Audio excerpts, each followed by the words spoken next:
রাজ্যে আইনের শাসন আরো সুদৃঢ় করার জন্য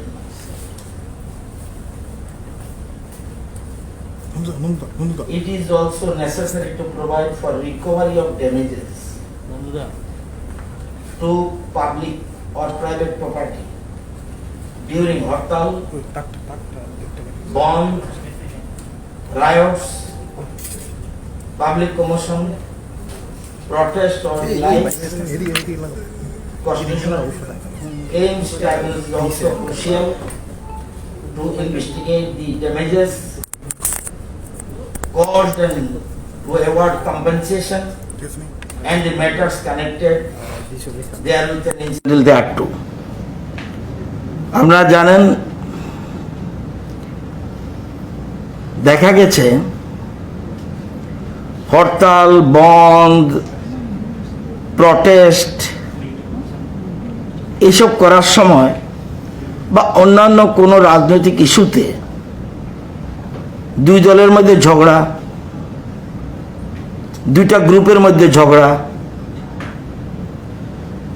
এ সময় সরকারি সম্পত্তি এমনকি বেসরকারি সম্পত্তি, গাড়ি ভেঙে দেওয়া, অফিস ভাঙচুর করে দেওয়া, স্কুল বিল্ডিং ভেঙে দেওয়া, এটা ইদানিংকালের একটা নেচার হয়ে দাঁড়িয়েছে।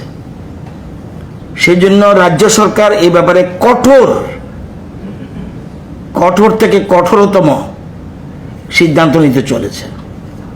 এবং সম্প্রতি বিধানসভা অধিবেশন আপনারা জানেন একটা আইন পাশ হয়েছে, সে আইনের নাম the Tripura recovery of damages to public and private property bill 2021। এটা এখন আইনে পরিণত হয়েছে। এর মধ্যেই বেশ কিছু মামলা এই সেকশনে নেওয়া হয়েছে বহু আসামিদের বিরুদ্ধে। এই আইনের মূল কথা আপনারা জানেন, যখন কোনো মামলা হয় বা যেদিন ঘটনা ঘটল সেদিন থেকে 3 মাসের মধ্যে ট্রাইব্যুনালের কাছে মামলা ক্রিমিনাল কেসের মতো চলবে। ওইটা যে পানিশমেন্ট, সেটা পানিশমেন্ট। আমি যেটা বলছি এটা পানিশমেন্ট না, এটা কম্পেনসেশন। সেই জন্য পানিশমেন্ট যেটা, যদি কারো 3 বছর জেল হলো, 2 বছর জেল হলো, এটা আলাদা, কোর্ট সেটা বিচার করবে। যখন কারো গাড়ি ভাঙলো, সে ভাঙার থেকে ঘটনার দিন থেকে 3 মাসের মধ্যে ট্রাইব্যুনালের কাছে দরখাস্ত দেবে। দরখাস্ত দিলে ট্রাইব্যুনালটা কে হবে? ডিস্ট্রিক্ট অ্যান্ড সেশন জাজ as the chairman and additional district magistrate as a member. এই দুজনের ট্রাইব্যুনাল। সেই ট্রাইব্যুনালের কাছে পিটিশন জমা দিলে সেখানে সেটা বিচার হবে। বিচারের পর তার থেকে যতটুক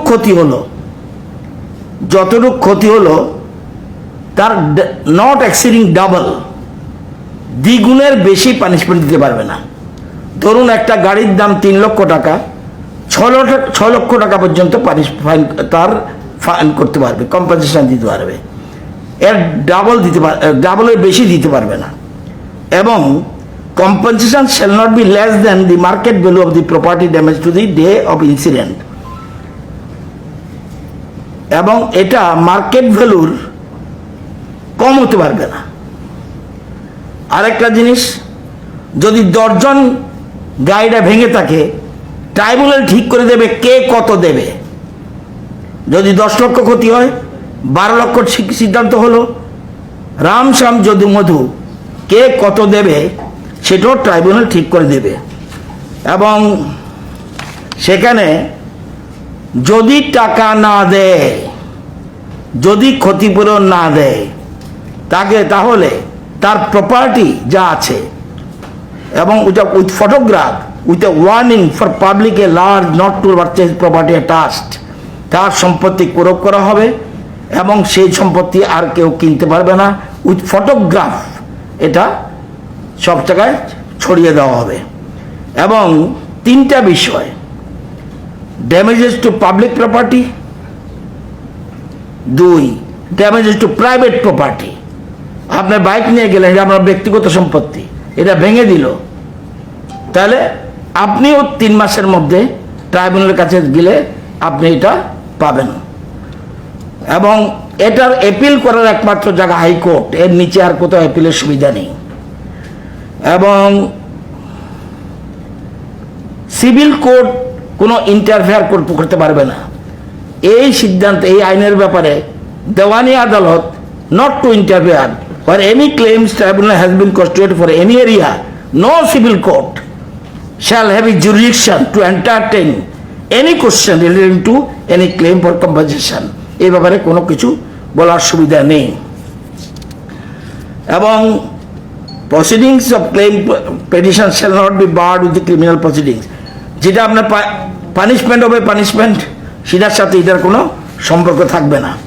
এই জন্য, কারণ ইদানিং দেখা গেছে যে বিভিন্ন জায়গায় বিভিন্ন প্রপার্টি, সরকারি বেসরকারি, অনেক জায়গা হচ্ছে।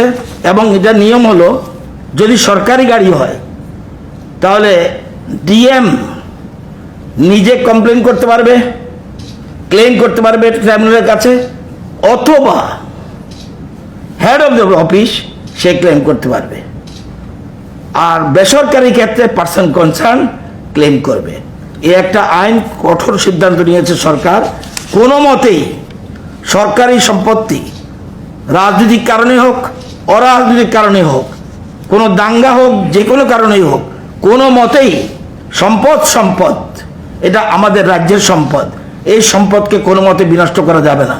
যারা এই কাজে উৎসাহ, এটা আইনে আরেকটা আছে, শুধু পার্টিকুলার রাজনৈতিক দলের নাম বললাম না, আমি ঘরে বসে রইলাম, আমার হেড অফিস আগরতলা কোনো একটা মাঠে, সে মাঠ থেকে বলে দিলাম যে যাও গাড়ি ভেঙে বলো, সরকারি গাড়ি, যে ইনস্টিগেট করছে এই আইনে তাকেও কম্পেনসেশনের আওতায় আনা হবে। এই আইন পরিষ্কারভাবে একদম দৃঢ়ভাবে করা হয়েছে এবং বিধানসভায় আইন পাশ হয়েছে।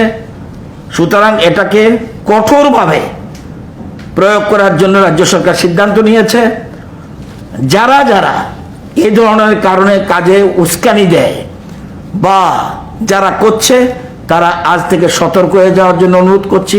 নতুবা আগামী দিনে তাদের ব্যক্তিগতভাবে কোনো দাদার কথায়, কোনো রাজনৈতিক নেতার কথায় কোনো কাজ করবেন, কিন্তু এই আইন আপনার জন্য, আপনার মাথায় আসছে ডাইরেক্টলি। সুতরাং যারা এসব কাজে, তাদের থেকে বিরত থাকার জন্য আমি অনুরোধ করব। এবং এই আইনটা, এর মধ্যেই 20 থেকে 30টা মামলা অলরেডি এই আইনে রুজু করা হয়েছে।